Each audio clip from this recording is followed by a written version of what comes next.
Hello students, myself Dr. Jyoti Shegokar. I welcome you all in my YouTube channel Dr. Jyoti Dhumale Shegokar, which is made for the study of engineering chemistry. Now today's topic of discussion is phase rule.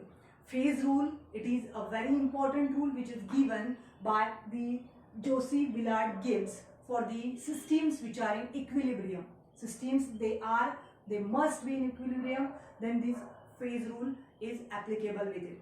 So for these important terms which are to be studied are, first of all, we should know that what is the homogeneous system and what is heterogeneous system.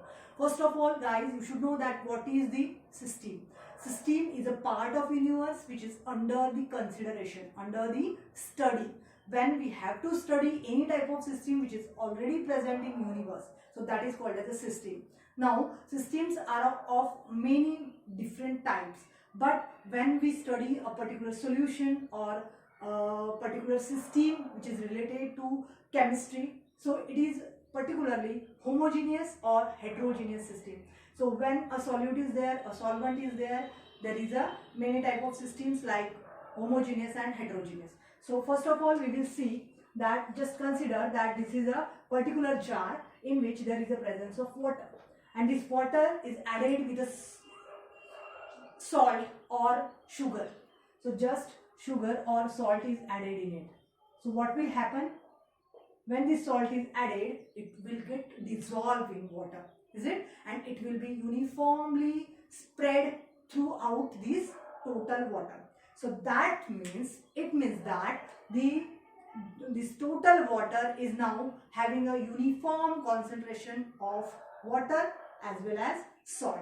So that particular system which is having its concentration uniform, that is called as a homogeneous system. The system which is having its uniform concentration throughout is called as a homogeneous system. It means that when we study any part of this system like this, any part, it is having the same type of concentration. That is called as a homogeneous system. Okay. Now, second is example of just like another jar is here, and the jar is with another type of solution, like it is having a soil in it or sand in it which is not miscible.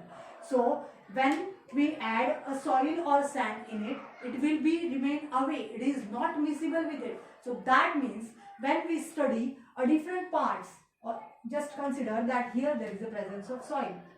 So when we consider its any part under this study, at that time it is having a different concentrations at a different type of, when we study a different parts, it means that those part of this system, if we study, it is not uniform.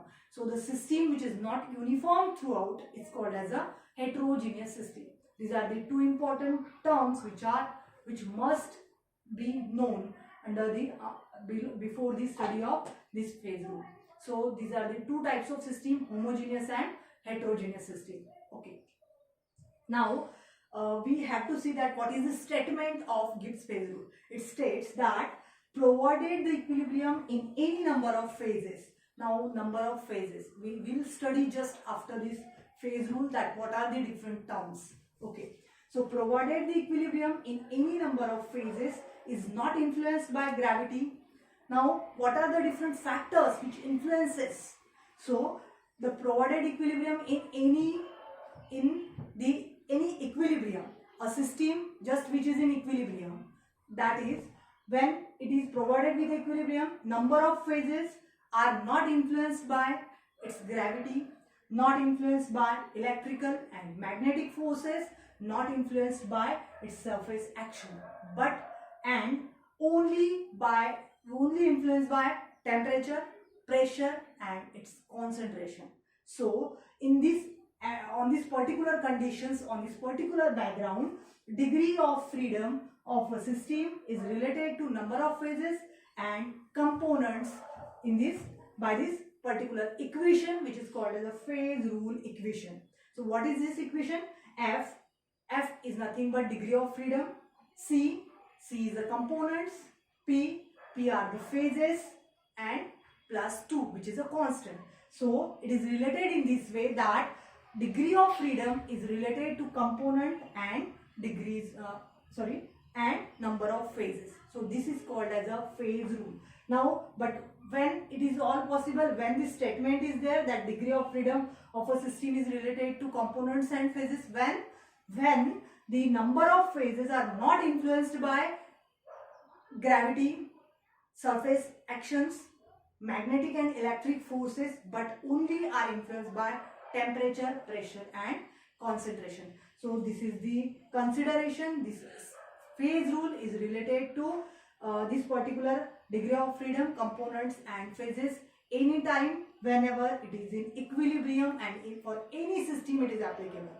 So this is the statement of Gibbs phase rule. Thank you very much.